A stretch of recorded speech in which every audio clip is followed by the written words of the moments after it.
Olá pessoal, antes de eu trazer a grande novidade para vocês aqui hoje, eu gostaria de fazer um pedido. Se inscreva no nosso canal, ative o sininho, dá um like, faça um comentário, isso é sempre muito bom para nós. Mas hoje, nós da Editora Vem estamos numa alegria muito, mas muito grande, porque Deus nos proporcionou a Bíblia M'Cheyne. Hoje só a Editora Vem pode vender na realidade a Bíblia M'Cheyne, que é essa Bíblia aqui de 1842. É a Bíblia diária, leitura diária de devocional M'Cheyne. Olha quem indica essa Bíblia. John Stott diz: sou muito grato ao Dr. Mark Lloyd Jones por me indicar o método de leitura M'Cheyne. D.A. Carson escreveu um livro por amor a Deus, especialmente para incentivar o método de leitura M'Cheyne. E Charles Spurgeon, Charles Finney, o reverendo Hernandes Dias Lopes diz: tenho grande alegria em recomendar a Bíblia M'Cheyne, faço isso com entusiasmo e profunda expectativa. M'Cheyne foi um ministro do Evangelho, cheio do Espírito Santo, viveu apenas 29 anos e seu testemunho fala ainda hoje. Qual é o segredo da Bíblia M'Cheyne? Por que ela é diferente das outras? Porque essa é a Bíblia dos avivalistas. A época dos avivalistas, todos eles usavam o método de leitura M'Cheyne. E essa Bíblia agora é da Editora Vem. Vou te dar um exemplo das diferenças. Essa Bíblia, você lê ela a partir do dia. Então vamos lá. Vamos começar aqui. 1º de janeiro. 1º de janeiro, ela tem 2 sistemas de leitura. Está escrito aqui. 1º de janeiro é leitura familiar. Gênesis 1, 1º de janeiro. Mateus 1. Aí vem, depois da leitura familiar, vem a leitura pessoal. Esdras 1 e Atos 1, né? Na leitura pessoal. Aí 2 de janeiro, leitura familiar. Gênesis 2, Mateus 2, Esdras 2. Leitura pessoal, Esdras 2, né? Aí, só que assim, ó, o grande segredo dessa Bíblia é que você lê o Velho Testamento inteiro, Salmos e o Novo Testamento 2 vezes por ano. Então, no ano, você vai ler o Novo Testamento 2 vezes, Salmos e o Velho Testamento. E ela foi feita assim. Agora, vamos supor que eu vou começar a ler a Bíblia hoje. No dia que eu estou gravando, é 28 de maio. Então eu começo no dia 28 de maio, aqui ó, no dia 28 de maio eu tenho leitura familiar, Deuteronômio 1, leitura familiar ainda, Salmos 81, Salmos 82, aí eu venho para a leitura pessoal, Isaías 29, e aí ainda a leitura pessoal, 3ª de João 1. Por que M'Cheyne fez isso? Porque ele desenvolveu um sistema de leitura que você lê diariamente, junto o Novo Testamento com o Velho Testamento e Salmos no mesmo dia. Em outras palavras, você vai ler a Bíblia toda e mais 2 vezes o Novo Testamento por um ano. Na nossa igreja, nas igrejas onde a gente tem passado, tem a parte da leitura familiar que você lê em família e a parte da leitura pessoal que você lê sozinho. Do lado da minha cama fica a minha Bíblia, do outro lado da cama fica a Bíblia da minha esposa. Meu filho tem a Bíblia dele lá e nós lemos a Bíblia junto. Na nossa comunidade, as crianças estão lendo a Bíblia. É tremendo a linguagem atualizada de Ferreira de Almeida e o sistema de leitura bíblico é anual. Gente, é a Bíblia dos avivalistas. Nós estamos muito contentes em recomendar para você a Bíblia M'Cheyne e um grande segredo. Só a Editora Vem pode vender a Bíblia M'Cheyne. Ela é da Editora Vem agora. Você pode até achar outra Bíblia aí na internet. Pode ser que alguém tenha outra Bíblia. Provavelmente são Bíblias usadas, porque ela é uma Bíblia rara, de 1842. Olha que coisa, 1842. Então, 1842, você tem Finney, Spurgeon, o próprio M'Cheyne, né? Os avivalistas, né, em 1842. E em 1842 foi lançada essa Bíblia. Então você acha ela por R$900, R$700, R$400. E a Editora Vem está vendendo essa Bíblia por um preço muito especial de lançamento, que é de R$190. E você pode parcelar e muitas vezes no cartão vai chegar na sua casa a Bíblia M'Cheyne. Não fique sem a sua Bíblia Bíblia McCheyne. Vai ser uma bênção. Ler em família a Bíblia, ler pessoalmente a Bíblia, seus filhos leem, ela é muito fácil, é acompanhada diariamente. Já foi feito esse plano. Adquira sua Bíblia McCheyne, enviamos para sua casa. Que Deus te abençoe.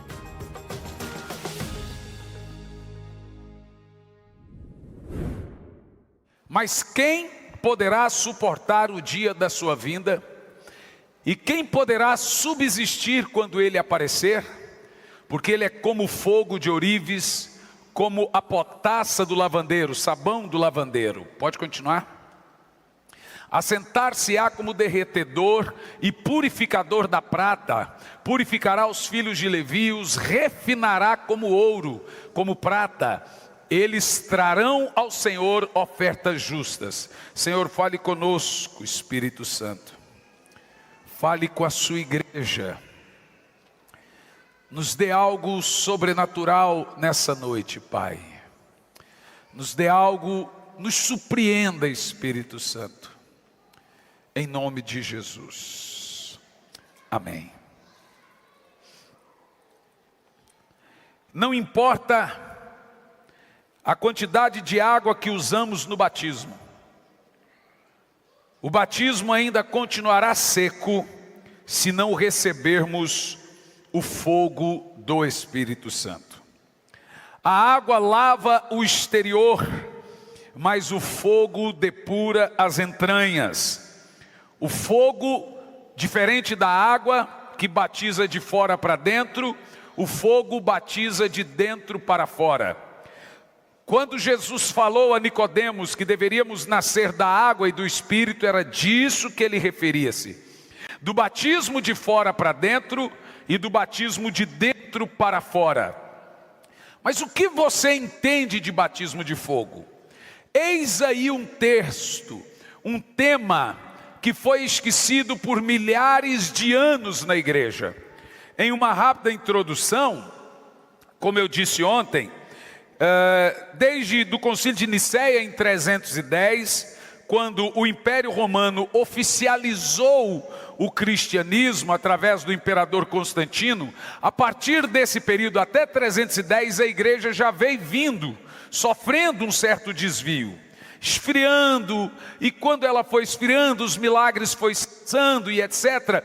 Quando chega no Concílio de Nicéia e o Império Romano é cristianizado, Constantino, com medo das invasões nórdicas, saxônicas, ele forja uma conversão e ali começa um período chamado período de trevas.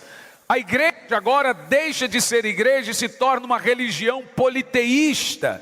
Pegou todos os deuses do panteísmo grego, panteísmo sumério, panteísmo babilônico, panteísmo romano e colocou dentro daquilo que eles chamaram de cristianismo. A partir dali também muitas doutrinas caíram em desuso, como as manifestações do poder, a crença de crer na manifestação de poder, a crença de arrependimento, por exemplo. Agora você não tinha mais que se arrepender dos seus pecados, você tinha que pagar penitência. Então quando alguém morria também, você tinha tal daquele missa do sétimo dia, e antigamente era assim, você ia lá e pagava, quando já dizia o monge da época, quando as duas moedinhas batessem no cofre, a alma da pessoa saía do purgatório, que não estava no inferno, e iria para o paraíso. E isso foi perdurando por mil e tantos anos até a Reforma Protestante. Daí nasceu algumas doutrinas como cessacionismo. Não existe esse negócio de fogo do Espírito, não existe esse negócio de arrependimento de pecados, não existe esse negócio de curar enfermos, não existe esse negócio de expulsar demônio. Essas coisas ficaram restritas lá para os apóstolos. Mas agora, como a igreja é o reino de Deus, surgiu essa doutrina de que, por que a igreja era o reino de Deus? Porque você tinha que sustentá-la com os impostos e etc. A igreja A partir da morte de Jesus, ela se tornou o reino de Deus. Então não tinha volta iminente de Jesus, não tinha arrebatamento da igreja, era o reino. E Jesus iria voltar depois que essa igreja estabelecesse o reino. Você sabe que ao passar dos anos, o Senhor Jesus, Ele vem recuperando e restaurando muitas coisas no cristianismo. Com Charles Finney nós recuperamos o decisionismo. O que é o decisionismo? A ideia de quem aqui quer entregar a sua alma a Jesus, levanta a sua mão, vem aqui à frente. Isso já vem no século XIX. Com outros, vem restaurando a ideia da volta iminente de Jesus. Com Thomas Watson ou alguns outros, a doutrina do arrependimento para ser perdoado. Então não tem mais penitência, tem arrependimento. E aí em 1904 nós temos a restauração daquilo que nós chamamos dos dons, que a igreja agora recebe o que nós chamamos, cremos efusivamente no batismo de fogo. Mas o que seria esse batismo de fogo mencionado na Bíblia Sagrada? Vamos ler Lucas 3:16, por gentileza. Porque o batismo de fogo, irmãos, ele é profetizado no Velho Testamento. Acabamos de ler um texto irmão desse, que é o texto de Malaquias. Todos os profetas messiânicos, ou chamado de pequenos profetas, ou profetas menores da Bíblia, eram os avivalistas da Bíblia. Malaquias, Ageu, Abacuque, Oséias, Joel, Sofonias, são chamados profetas menores, mas na realidade eles são grandes até demais. Todos eles pregaram um despertamento espiritual e foram a voz de Deus para esse batismo de fogo. Esse batismo, essa limpeza que o Senhor prometeria à sua igreja. E diz assim: disse João a todos: na verdade vos batizo com água, mas vem o que é mais poderoso do que eu, do qual não sou digno de desatar-lhe as correias das sandálias. Agora observe os pormenores do texto. Ele vos batizará, primeiro, com o Espírito Santo e com fogo. Nós somos acusados de sermos pregadores das duas bênçãos. Mas na realidade essa segunda bênção é dita por Jesus. Não é Espírito Santo fogo, é Espírito Santo e com fogo. Com o Espírito Santo e com fogo. A Bíblia diz que Deus ungiu Jesus com o Espírito Santo e com virtude. Atos 1:8 diz: recebereis poder ao descer sobre vós o Espírito. Isso eu já preguei aqui em outras feitas. Observa que existe uma diferença de dois batismos aí. O batismo com o Espírito e o batismo no Espírito. O Espírito em você e o Espírito sobre você. O que seria então essa virtude, esse poder, a virtude da qual o Espírito Jesus foi ungido, e esse poder da qual recebemos, e esse fogo também mencionado por João Batista? Esse é o Espírito sobre você e não em você. É o Espírito na sua carne, operando através de você. Agora existe um debate importante sobre isso. Por que é importante falarmos sobre tal tema? Porque muita gente me ouve falar, ou talvez estão até aqui, e já fecha o seu coração, justamente porque hoje está na moda dizer que batismo com fogo não é coisa boa. Recentemente eu ouvi um pregador dizendo que batismo com fogo é juízo. Você já ouviu isso? Ou batismo com fogo é o fogo do inferno. Que quando João está falando de batismo de fogo aí, ele não está prometendo uma coisa boa. Ele está falando de um juízo, de uma coisa ruim, Eu encontrei um grande amigo teólogo no aeroporto, e ele disse assim: Hernani, onde é que tem pastora na Bíblia? Eu olhei para ele e disse, sabe o que o meu amigo o pastor Queixo me ensinou a responder assim às vezes? Eu olhei para ele e disse assim: no mesmo lugar que está o reverendo. Ele disse, mas não tem reverendo na Bíblia. Eu falei, pois é, reverendo.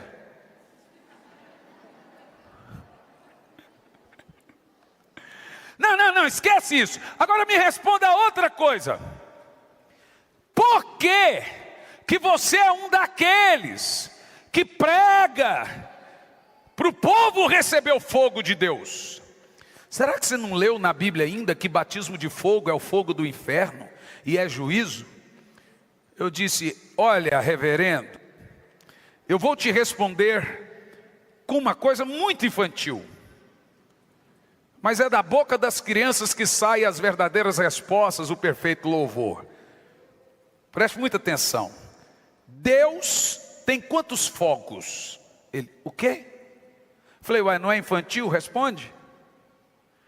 Deus tem quantos fogos? Melhor, qual parte da Bíblia o diabo possui ou é detentor de alguma coisa que é exemplificado pelo fogo? Nunca. Charles Spurgeon chegou a dizer que o fogo do inferno, o fogo do inferno é o mesmo fogo do céu. A Bíblia diz que foi Deus que acendeu o fogo do inferno. Bom, você já leu isso. Na sua ira, ele pôs fogo e acendeu o fogo do inferno, que foi feito para o diabo e seus anjos. O fogo é uma característica espiritual do céu, nunca do inferno. Então perguntei a esse amigo meu, que foi meu professor, quantos fogos Deus tem? Eu só encontro a palavra fogo na Bíblia. Deus não tem um fogo para tal coisa, um fogo para outra. Então Deus não tem um fogo que batiza e muda e é bom, e Deus não tem outro fogo que é ruim. Ele falou, eu quero te ouvir, quero ver aonde você quer chegar. Eu falei, então escute a minha tese, professor. Vamos imaginar que eu estou agora fazendo a minha defesa dela. Só pode me ouvir alguns minutos?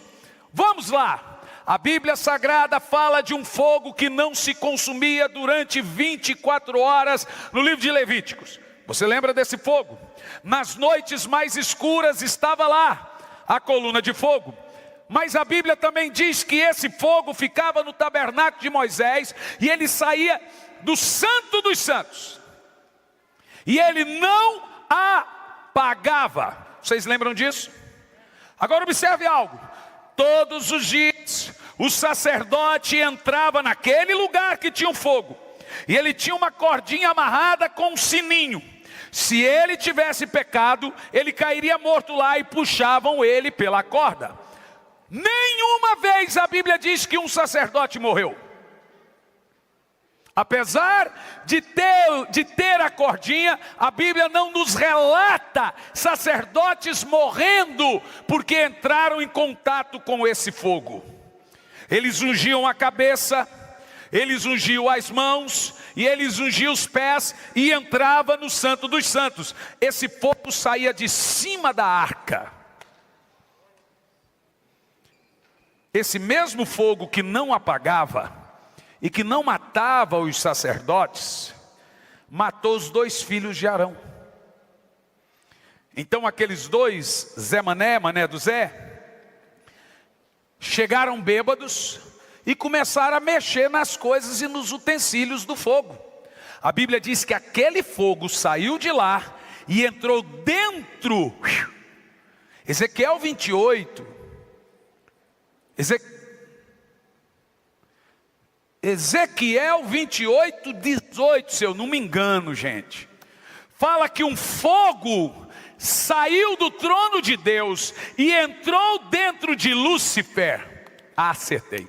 Pela multidão das tuas iniquidades, pela injustiça do teu comércio, profanaste os santuários, eu pus sair fiz sair do meio de ti um fogo. Vê, o fogo é um batismo de dentro para fora. Deus fez sair um fogo de dentro de Lúcifer e o consumiu, derreteu ele de dentro para fora. Esse fogo foi o mesmo que consumiu os 2 filhos de Arão. Esse fogo também desceu no Pentecoste, em Atos capítulo 2. E viram sobre eles línguas repartidas de fogo. Eles não viram línguas, eles viram corrente de fogo descendo. E eles explicaram que eram como se fosse línguas. Então eles viram muito fogo descendo na cabeça das pessoas. Mas esses que receberam esse fogo de Atos 2... esse fogo também desce em Atos 5, mas mata um casal de hipócritas. O mesmo fogo que batiza o povo em Atos 2, mata Ananias e Safira. Como que Paulo explica esse fogo, gente? Ele explica, se eu não me engano, em 1 Coríntios capítulo 3, versículo 15 em diante. Se não for primeiro, é segundo. O apóstolo Paulo fala que, aí ó, se a obra de alguém, volta um pouco a partir do versículo 12, por gentileza. Ele diz que se alguém edifica alguma coisa, ele faz sobre um fundamento chamado ouro, prata, pedras preciosas, ou madeira, feno e palha. Olha que coisa interessante. Todo mundo está edificando alguma coisa para Deus. Eu me lembro que no período inicial da pandemia eu estive aqui, preguei uma mensagem sobre o tribunal de Cristo e falei de forma dissecada sobre isso. Hoje com a outra temática. E ele diz assim: manifesta se tornará a obra de cada um, pois o dia ali é o dia do julgamento, demonstrará, porque está sendo revelada pelo fogo. Se for madeira, feno e palha, o fogo. Se for ouro, prata e pedras preciosas, o fogo. Acabamos de ler em Malaquias 3, versículo 2 e 3, que ele, Jesus, será purificador de prata e ouro. Ele irá nos refinar. Malaquias está profetizando um Pentecoste, não um juízo. Joel disse que os filhos iriam profetizar. Ele disse que os velhos teriam sonhos. Ele não disse que ele viria para nos destruir, para acabar com a gente. Joel diz que ele viria para nos melhorar, para nos refinar, para nos purificar, para nos capacitar. A promessa de Deus não é que seus filhos serão drogados, é que seus filhos serão profetas. Não é que você vai ser deprimido, mas é que você terá visões. Idosos que não sonham são deprimidos.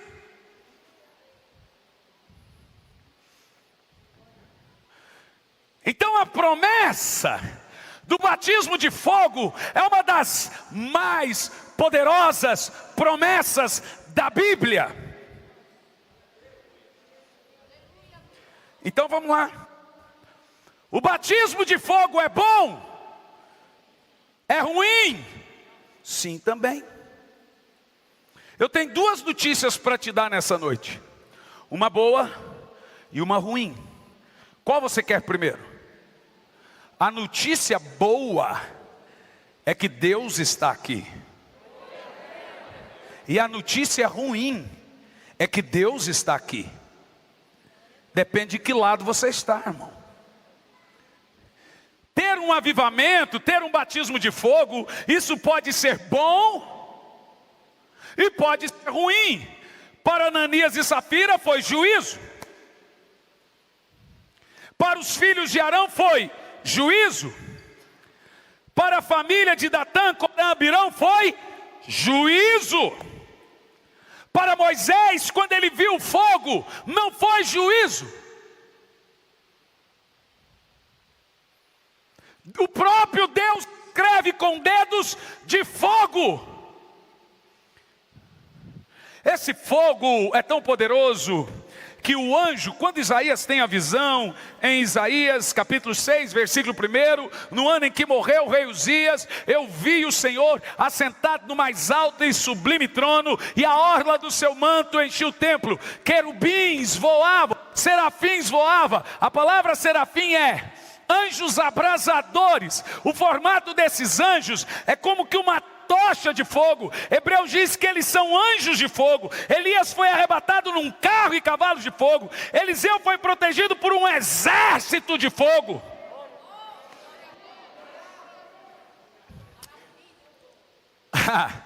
Elias diz, ele falou: Senhor, quando eu tive essa visão, eu disse: ai de mim, que sou um homem de lábios impuros, que vive entre homens de lábios impuros. Aí ele conta o resto da visão. Então vi um anjo que foi no trono. O que ele fez no trono? Com duas, como é que chama, filha, aquele negocinho de japonês? As hashi. Foi lá e pegou com duas hashi uma brasa. O anjo não teve coragem de pegar na brasa, e tocou na boca dele a brasa. Agora vê, anjos não tocam nesse fogo, mas Sadraque, Mesaque e Abedênego dançaram com Jesus no fogo. Ah não, vou embora, tchau. Vocês estão entendendo o que eu estou falando? O fogo foi feito para nós. Nós somos o povo do fogo. Nossa descendência. Deixa eu te falar. Você sabe como os anjos foram criados?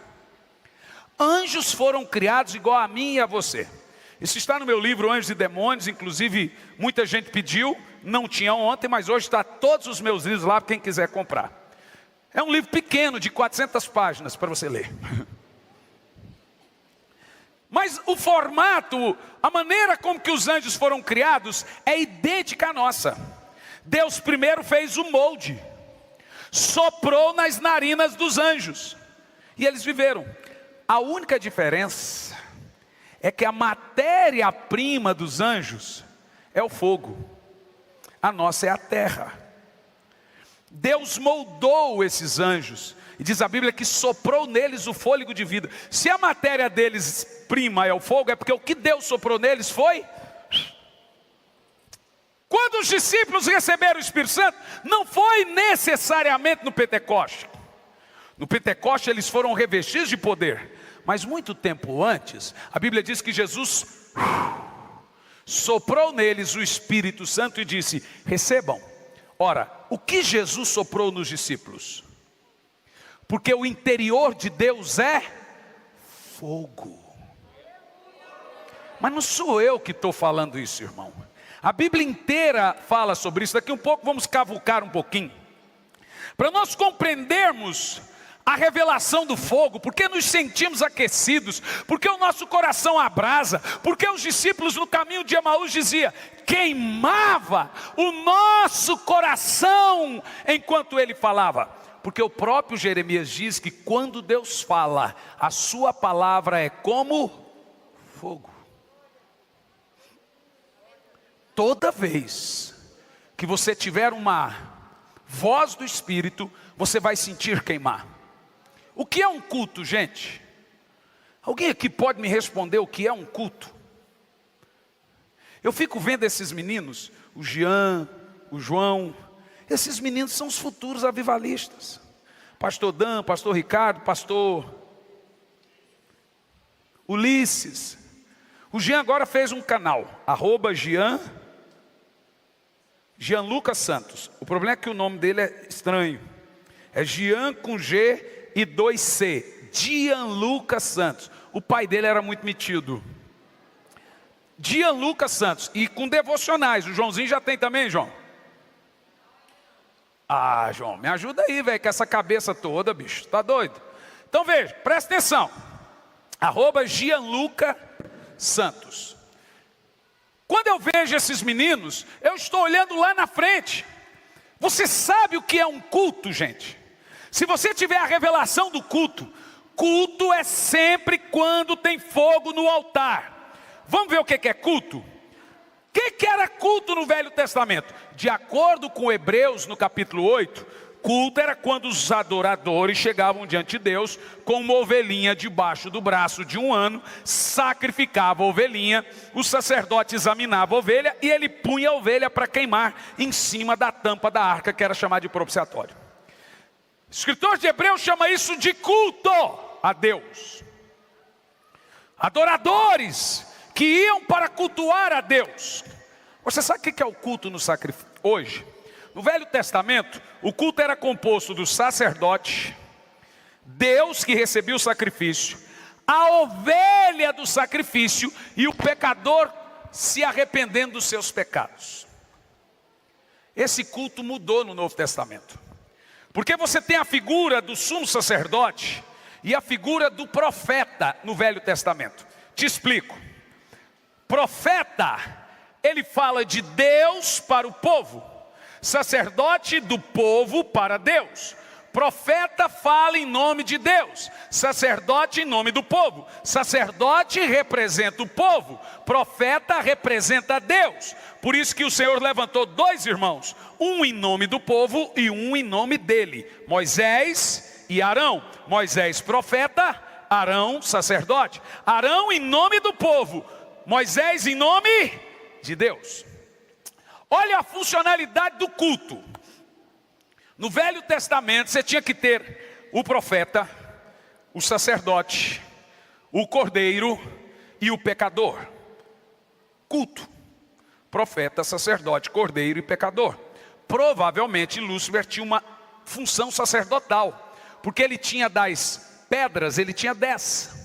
E ele que era responsável pelo monte da congregação, Isaías 14, versículo 12 em diante. E ele tinha pedras como sárdio, topázio, diamante, berilo, onix, jaspe, carbúnculo, esmeralda. Tudo isso era constituído em cima de uma matéria do ouro. O ouro era ele. Ele foi feito do ouro e fogo. Ezequiel 28, a partir do versículo 12 em diante.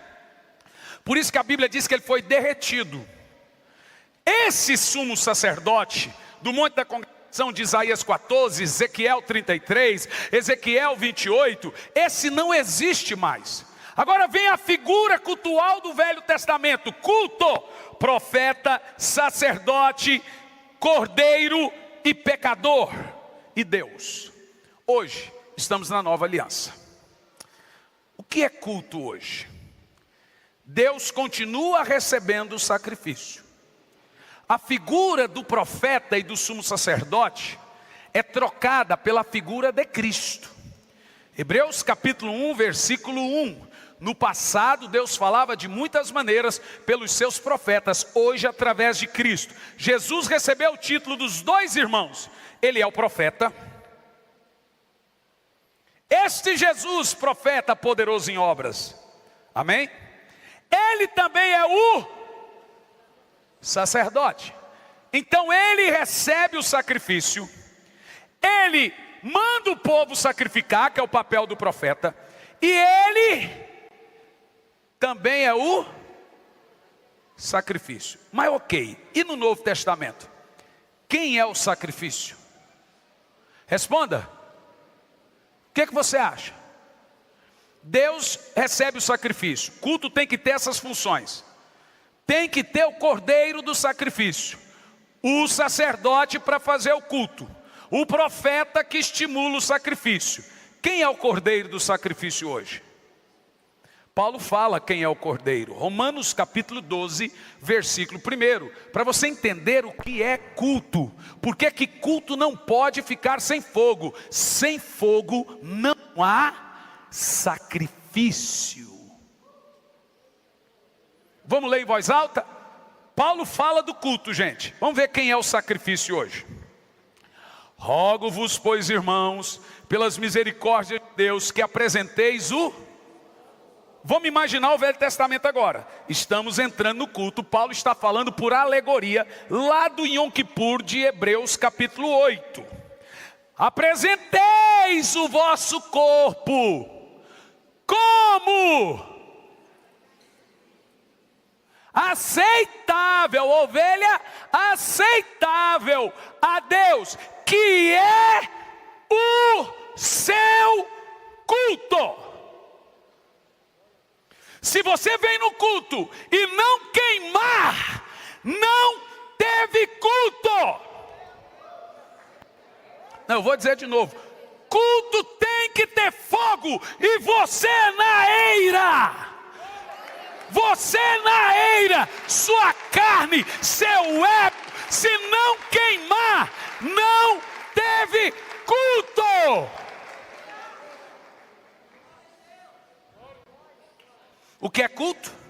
Por isso que o judeu, quando ora, olha como, veja, eu não sou judaizante, não gosto, mas eu gosto muito da matéria da tipologia, porque eu creio que o Velho Testamento é o Novo Testamento em quadrinhos, e o Novo Testamento é o Velho Testamento aplicado na prática.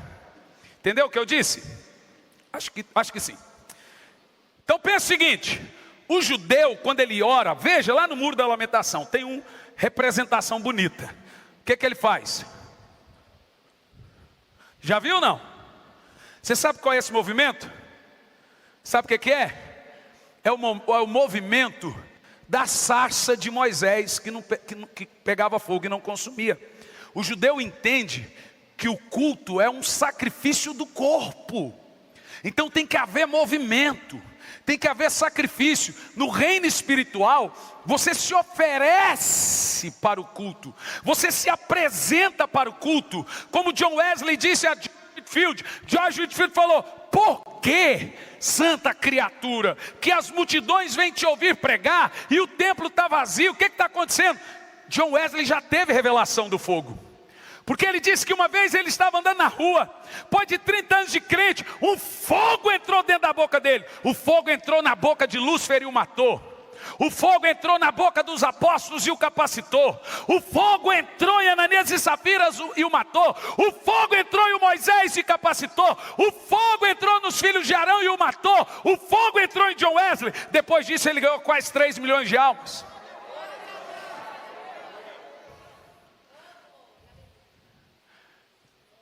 O que é isso, gente? Aí John Wesley diz para George Whitefield: como assim? Por quê? O John Wesley de meses atrás não ganhava uma alma. Por que o John Wesley de hoje tem uma multidão de gente indo aos pés se arrependendo? John Wesley disse, quem sabe? Isso está detalhado no outro livro meu, Transferência de Unção. Ele disse: eu me coloco em chamas, porque você é o culto, e o povo vem para me ver. O que é culto? O culto é: deixa queimar, deixa queimar, deixa queimar, deixa queimar. Irmão, se não tiver fogo, altar e você, não tem culto. Por isso que Deus fala em Malaquias, quando Ele está indignado com o povo de Israel, Ele diz: fechem os templos, porque estão oferecendo sobre o meu altar oferta imunda. Você não pode acender um fogo falso no altar. Você não pode ser um sacrifício falso no culto. Deus fala: eu prefiro que não haja culto do que fogo estranho, do que sacrifício hipócrita. Não seja um fogo estranho nesse culto, irmão.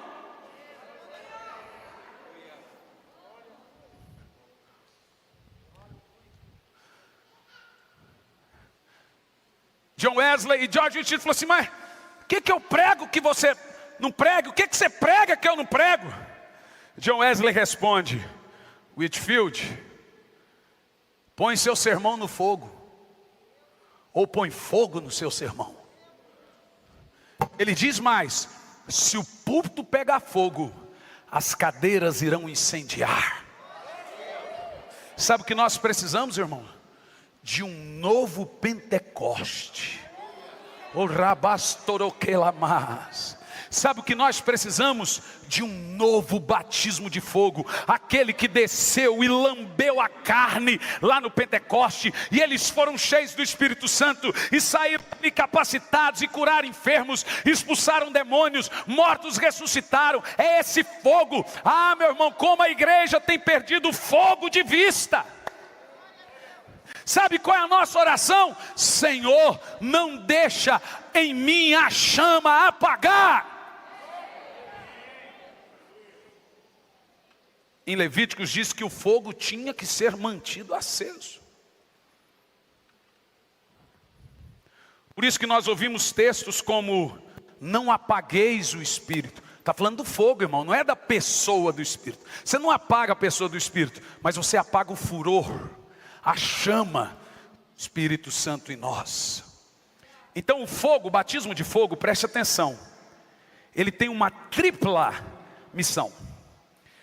É o mesmo fogo profetizado de Malaquias, de quem Isaías falou, João falou. Só que só tem uma pessoa no universo que pode nos batizar com fogo e com o Espírito Santo: Jesus. É isso que Malaquias disse: ele será responsável para nos lavar como o sabão do lavandeiro e nos refinar como a prata e como o ouro. E João diz: quem sou eu? Ele virá e vos batizará com o Espírito Santo, é um batismo, e com fogo. É importante mencionar o termo "e com fogo". Deus ungiu Jesus com o Espírito Santo e com fogo, e com virtude. Eu sei que nossa mente técnica, teológica, teórica, dificilmente entende isso. Deixa eu te explicar. Está aqui a minha esposa. Quando eu estava primeira anista de faculdade teológica, e teologia sem o Espírito Santo, o cara vai para o inferno, desvia e vira o capeta. E eu entrei na faculdade, gente, e eu esfriando. Eu estava indo para o inferno. Quem assistiu o podcast hoje sabe. E começa assim: liberal, técnico, e o fogo vai ficando apagado. Um dia nós fomos num culto de avivamento, minha esposa e eu. Chegamos, o povo só não entortava, assim, rádio de arraia, helicóptero avesso, e dava, coisas que eu sempre gostei. O meu DNA é fogo, irmão. Pode não parecer, mas se eu fui pregar numa igreja, eles disseram assim: prega igual, veste igual jovem, mas prega igual velho. Entendeu? Eles falam que eu faço isso para enganar. E eu gosto, né? O negócio é fogo, gente. Mas eu já estava todo técnico. Junto com ela, o povo lá entortava, não sei o quê. Eu falei: por que essa palhaçada? Que bobeira é essa? E Deus é surdo agora? Todas essas coisas que... Daqui um pouco o pastor era internacional, e o intérprete interpretando ele e tal. Ele olhou lá no fundo e viu eu cutucava ela. E mulher é interessante. Mulher fala com a gente com o canto da boca.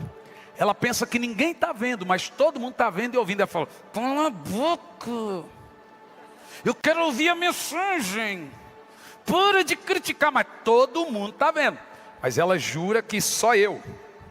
Ela falou assim: para de criticar. Eu falei: mas amor, isso é uma bobeira. Isso não é bíblico. Isso é palhaçada. Ó, daqui um pouco o cara olhou e parou de falar e ficou me encarando assim, ó. Falei: lá vai o anjo fofoqueiro no culto. Você já conheceu o anjo fofoqueiro? Eu conheço alguns. Olhou: ei você, e o intérprete disse: você. Olha assim. Você que encostado na parede está olhando para o lado. Você. Eu? É. Vem cá. Falei: agora lascou. Falei para ela: o cara vai cuspir, babar, dar rasteira, voadora, e não vai acontecer nada. Ele vai passar vergonha. Irmão, eu fui fono. Quando deu menos de 1 metro, eu não lembro de mais nada. É um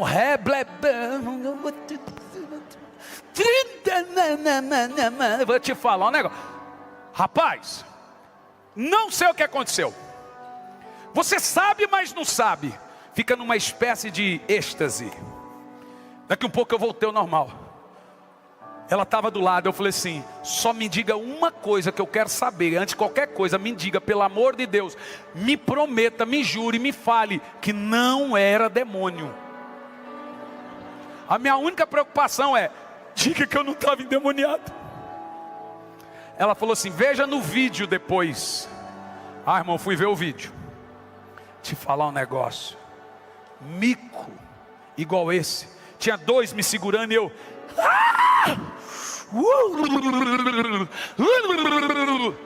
E o povo ria. E o cara incrédulo. Irmão, esse dia o cara falou: você acredita naquele negócio do Benihim, de caicai, soprar? Eu falei: irmão, eu queria que o Benihim cuspisse em mim, ó. Conversa é essa, meu irmão?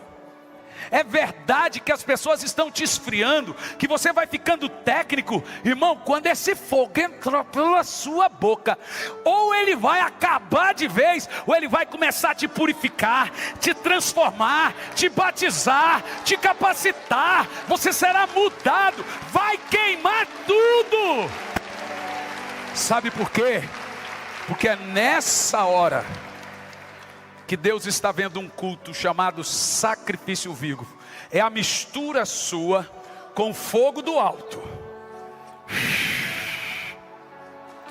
William Seymour, aonde Deus levantou para o avivamento da Rua Azusa, ele ficou por 20 anos pregando sem orar em línguas. E ele pregava revestimento de poder com a evidência do falar em línguas. E as pessoas não queriam mais ouvir ele falar sobre isso. A igreja esvaziou. Ele entrou em crise. Mas ele não desistiu. Quando o fogo desceu, as pessoas estavam 1 quadra de distância da igreja, da Rua Azusa, e começavam a cair. Charles Finney andava. Era um homem que tinha tanto fogo do Espírito, mas tanto fogo, que ele mudava a atmosfera das cidades onde ele ia. Os mais sensíveis diziam: o ambiente está mudando. As irmãs do coque diziam: Finney está chegando.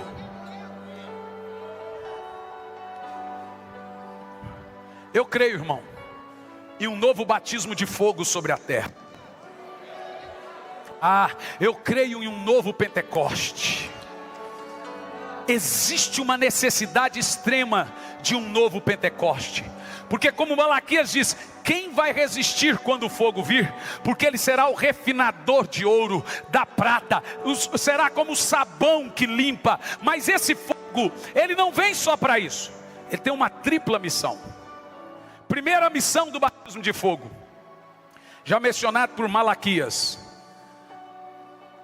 mudar, santificar, purificar, refinar a igreja do Senhor.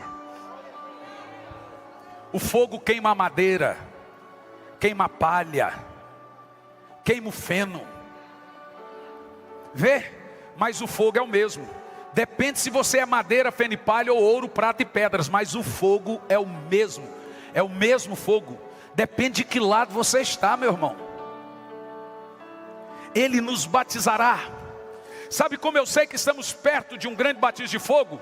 Quando o arado passa na terra, é o pior momento para a terra. Ela é rasgada e ferida. Tudo que é sujeira de baixo joga para cima.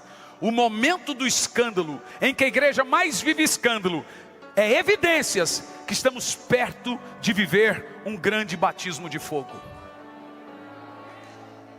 Você entendeu o que eu estou dizendo? É o arado passando e rasgando. Eu faço a ferida e eu curo. E ao cheiro das águas, aquilo que estava morto no século 18, em 1700, as igrejas estavam vazias. De cada 6 casas em Londres, uma era um prostíbulo. De cada 10 homens, 7 eram alcoólatras. 100 mil pessoas estavam morrendo na peste negra. Napoleão com os barcos cercando Londres. Ninguém entrava e saía. Não havia mais esperança para a Inglaterra. Ou morreria de fome, ou morreria da peste. A cidade de Londres tinha 300 mil habitantes. 100 mil já tinha morrido. A cidade no chão, cheio de corpos. Todos os filósofos, historiadores, todos os da época contavam com a falência do cristianismo. todas as igrejas estavam vazias, não havia esperança. Mas ao cheiro das águas, eu faço a ferida, eu curo. Nós estamos prestes a viver um Pentecoste Brasil. O Senhor tem falado ao meu espírito que chegou a nossa hora. Nós vamos viver um derramar do fogo, como em Atos 2. Nós vamos viver um derramar do fogo, como houve em Pensacola. Nós vamos viver um derramar do fogo, como houve no Canadá. Nós vamos viver um derramar do fogo, como houve na época de John Wesley. Deus levantou um homem. Deus levantou um homem no país de Gales. Deus levantou um homem em Israel, Elias, e o fogo desceu. Deus levantou um homem e tirou o povo do Egito. Deus agora vai levantar a sua igreja. Deus vai te levantar, irmão. Deus vai te levantar, irmão. Deus vai te usar como ministro labareda de fogo. Rabastorocolabas. É Ele que faz de seus ministros labaredas. Labaredas. Você não sabe, mas quando o diabo olha para você, ele vê só uma tocha de fogo. Eu vou dizer de novo, porque eu sei que alguém está me entendendo. Sabe quando Satanás corre de você? Quando ele não vê seu olho. A Bíblia diz que não conseguiam olhar no rosto de Moisés. Era puro fogo, era puro fogo, era puro fogo, era puro fogo.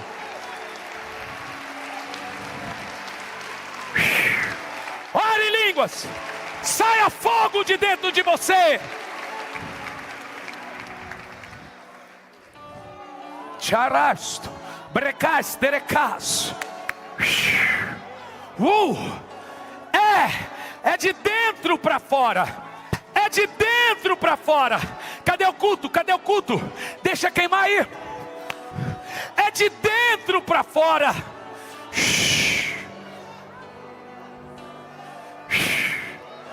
A Bíblia diz que os olhos do Senhor são como chamas de fogo. João, quando viu esse fogo, caiu feito morto. É puro fogo, é puro fogo. Eu estou vendo correntes de fogo caindo aqui agora. Labaredas, labaredas, labaredas de fogo. Oh meu Deus, tem alguém cheio do fogo aqui comigo? Tem alguém cheio do fogo aqui nessa noite?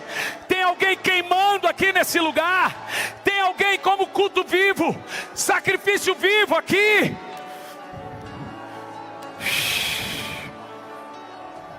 Deixa eu te falar uma coisa.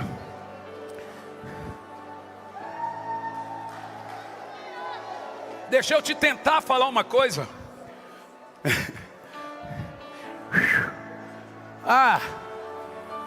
Rebastorocananamash.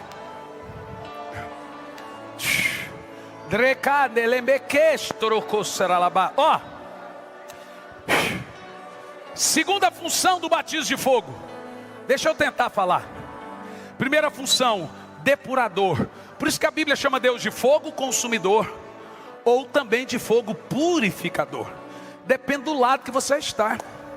Não queira o fogo de Deus se você for um sacrifício errado.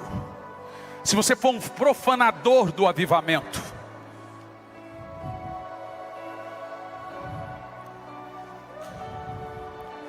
Olha bem, terceira função do batismo de fogo. Primeiro, ele é purificador. A segunda é destruir. Mata. Tem gente que pensa que Deus não mata. Eu vou dizer uma coisa para você: Deus mata. Tem pastor infartando no altar, porque é fogo estranho. Tem gente infartando no culto, porque fogo estranho não é só aqui não, isso aqui é um palco. Fogo estranho é o culto todo. Ou fogo verdadeiro é o culto todo. Tudo isso aqui é um altar na hora do culto. Todo lugar em oração é uma terra santa. Você está em casa orando? Tem sacrifício ali.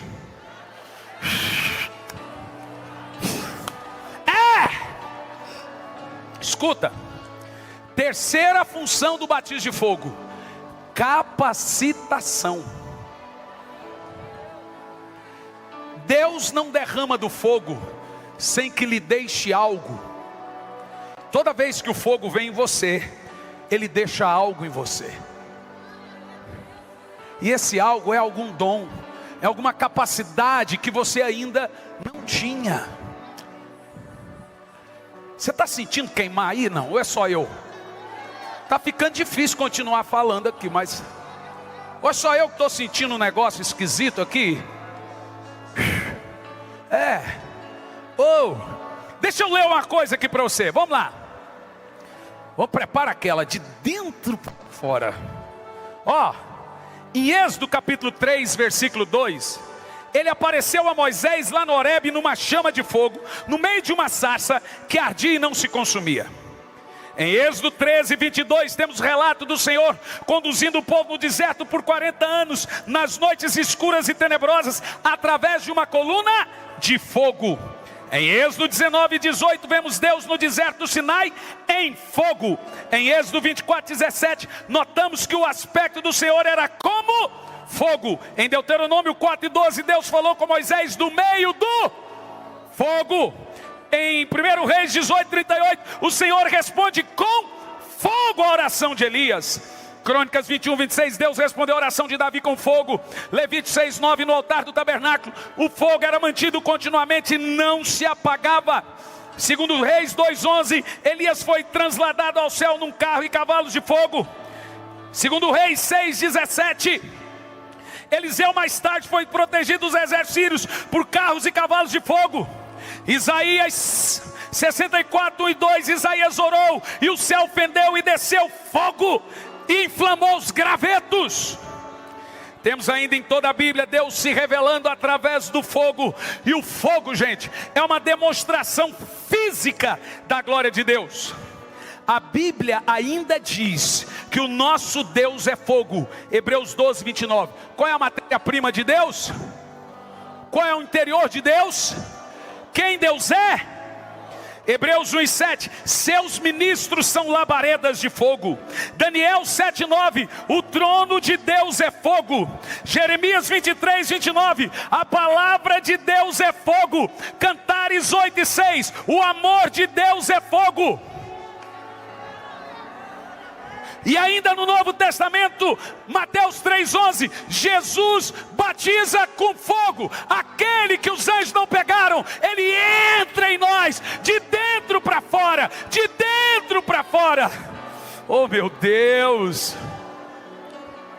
Em Atos 2:3, o Espírito Santo desceu no Pentecoste como línguas de fogo. De dentro para fora, vem queimar em mim. De dentro para fora, até cons. Vamos.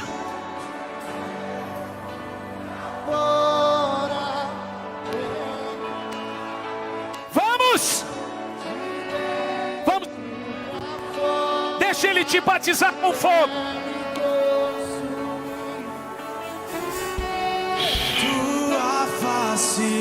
As mãos. Queremos ver tua presença. Levante as mãos. Seja um culto agora.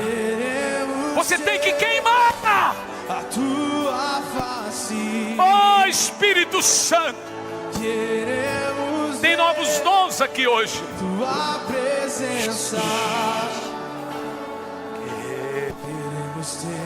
Então vem amar.